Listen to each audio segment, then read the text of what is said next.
Hello and welcome to today's tutorial with me, Jurassics. Hope you're well, hope you're doing good. Today we are going to be making a automated brewing system, a bit like the one behind me, but slightly better, at least in my eyes. So hold on to your pants because this is going to get interesting. The automated potion brewer system that we're going to build is this one here. What it does is effectively it produces enough bottles, or continues to produce bottles until your chest is filled up, so you're not stood there pressing the buttons, or you can only produce one type of potion per contraption. So what you have to do, come over, choose which one you'd like. We'll have fire resistance, we'll have extra strength. We'll take some of these potions that we've got brewed up already, and then there we go. And then when we press this, it will just automatically brew the bottles. So it has the Netherwart waiting there, puts in the water bottles, brews the Netherwart, and then on top here we've got our magma cream to make fire resistance, the redstone.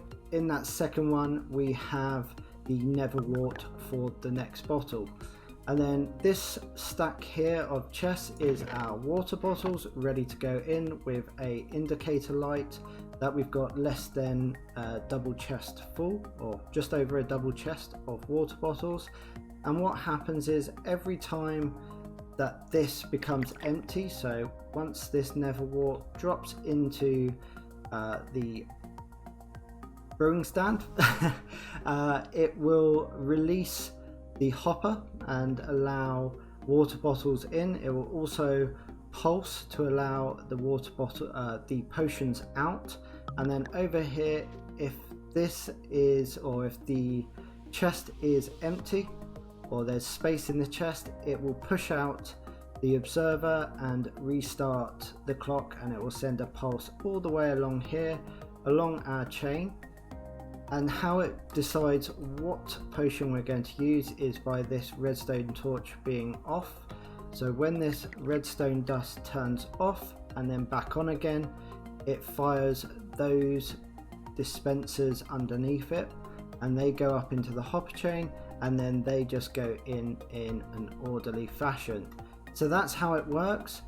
The one sort of drawback with this is it can only brew potions where there is a Netherwart, or it turns it into the awkward potion to begin with.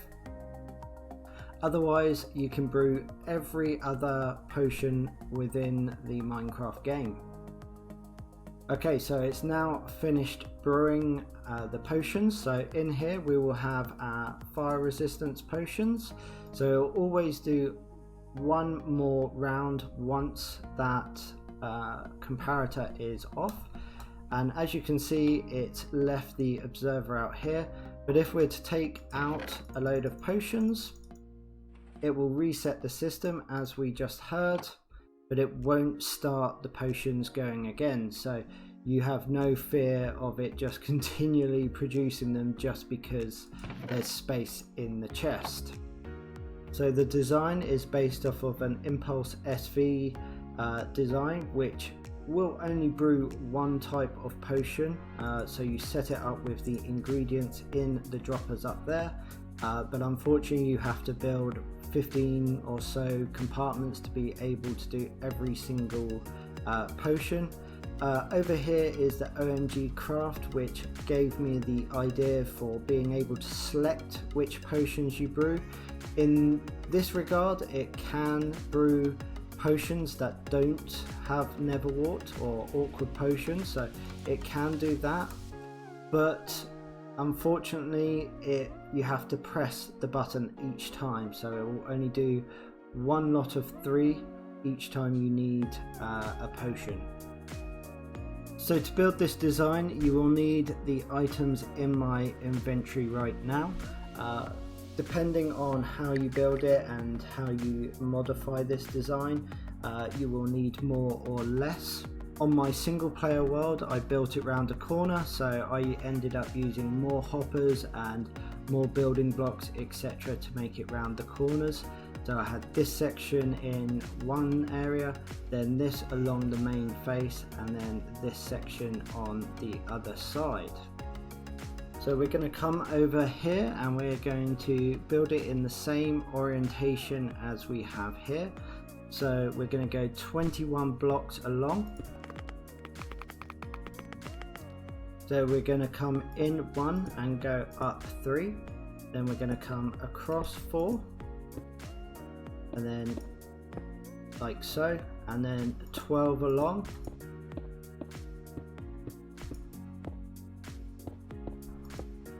and then like so, and then we're going to place redstone lamps above all of these gaps except for the very last one, like so. So underneath each lamp we're going to put a lever, and then on the back we're going to put a redstone torch.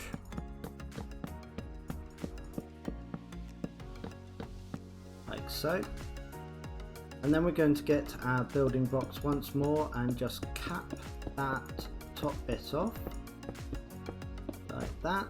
And then here we're going to come around and come up, and we're just going to place a dropper right next to the torch facing upwards.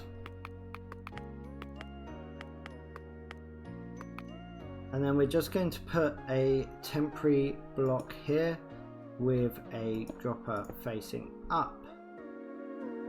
Now from here we're going to come out and we're going to place a building block there and then run a line all the way along the back like so. And then we need to place a temporary block here, and we're just going to run our hoppers along in this direction.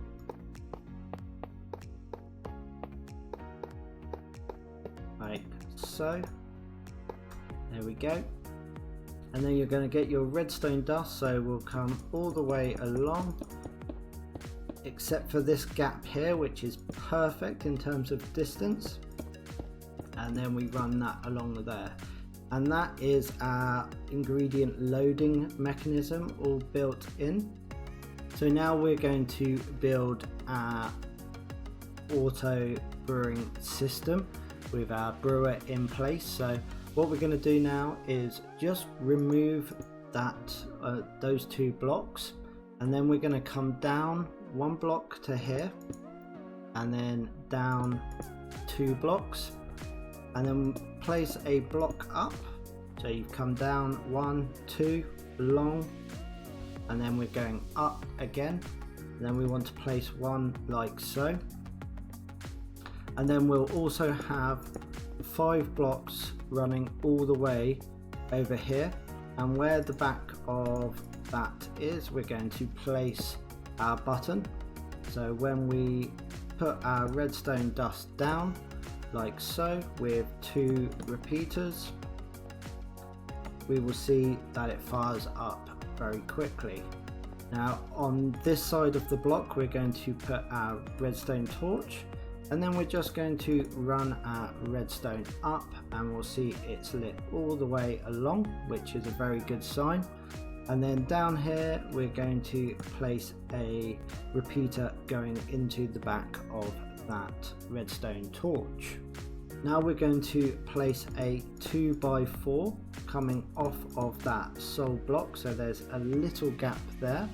Come round to the front and we're going to place our chest there.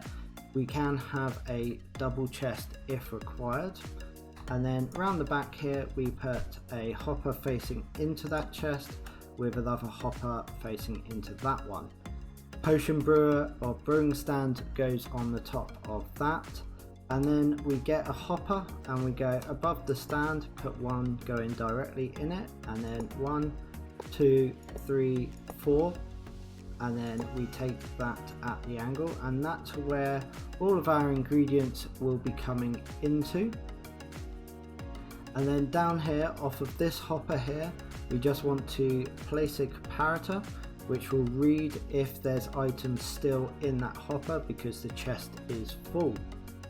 Now what we want to do is take a 3x2 off the back of that, and then we're going to place 2 blocks behind this hopper, then 1 in this back left corner from my view, and then we'll have 2 blocks like so. So then what we're going to do is we're going to have a comparator running off of this hopper directly above the brewing stand. Then we're going to place some redstone dust coming down with a redstone torch there. Then from this block we'll have a repeater going into the block that's behind the hopper, or behind the hopper underneath the brewing stand. And then here we will just have 2 redstone dust. Now we need to place a hopper coming into the side of the brewing stand, and this is going to be where water bottles come in. So we'll put a double chest like so, then another hopper going into the back of that, and then we can literally run this up until there's enough, or you run out of space or whatever it is, like so. Now just so that we can have a bit more of a knowledge of how much water bottles we've got, we'll come just below this hopper, place a temporary block, and then we'll place a repeater coming off of this hopper, and then that will go into a block, don't need that one, and then we can place our redstone lamp there, and that will basically tell us once there's no more water bottles in this hopper, so there's only water bottles in this double chest, then we need to refill it or think about refilling it soon. Now we need to grab our observers and sticky pistons. So what we want to do is observe this comparator with 2 observers going in the same direction. Then we're going to place a sticky piston like so, and then an observer facing that way, so we can see the face here, and the redstone signal will come out into this repeater. You'll need to put this repeater on 3 ticks, so the one where the observer is pushed out by the sticky piston. Now we just need to put our filter in here above the brewing stand. So I like to rename all of my filters so that there's no risk of it being accidentally removed.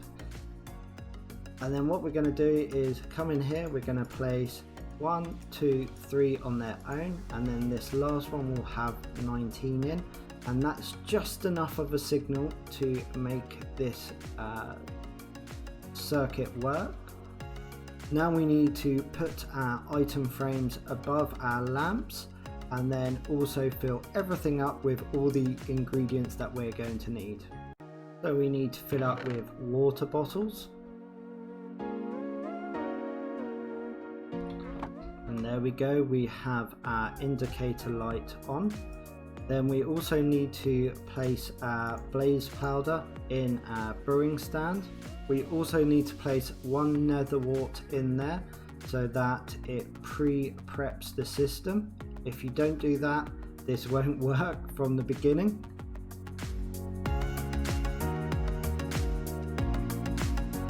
And then we're going to place all our item frames above each of these lamps, like so. And then I like to put them in this order, and then you will need the sort of modifiers on the end here, and then we'll also put the Netherwart in. Don't forget your turtle shells. I know you've all wanted that potion, a golden carrot and fermented spider.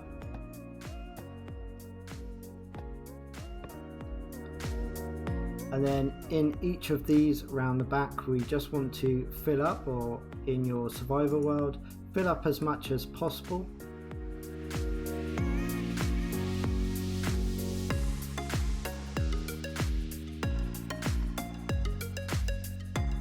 And there we go, we have everything filled up and ready to go, so we can start this system. So we'll have, let's go for a strength, so we'll do a long strength, and we will do a splash as well modifier. So now if we press this button, we'll see it all kick off, and then we should see momentarily, there we go, we have our water bottles in and pre-placed Netherwart there, and then in the top blaze powder, make it longer, make it splash, and then the Netherwart for the next batch.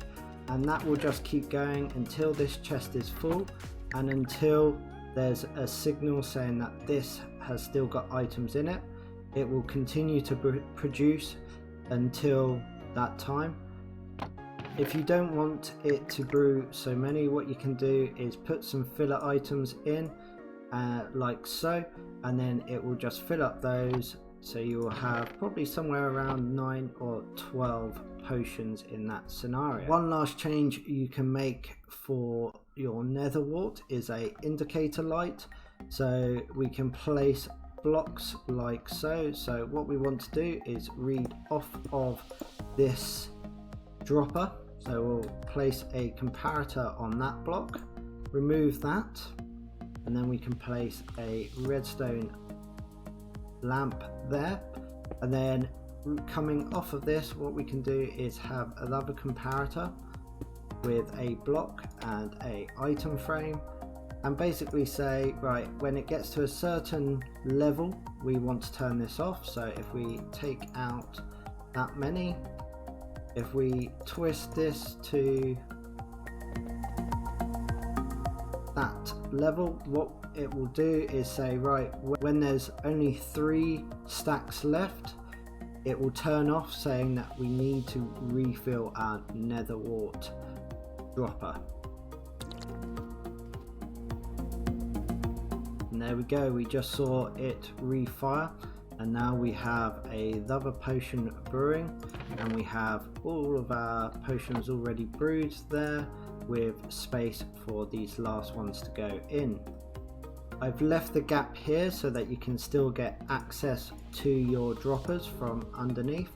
Alternatively, like I've done in my single player world, you can go round the back and fill the droppers up that way, or I've got my Netherwart with a chest that I fill up with all my Netherwart, and it naturally goes into that dropper.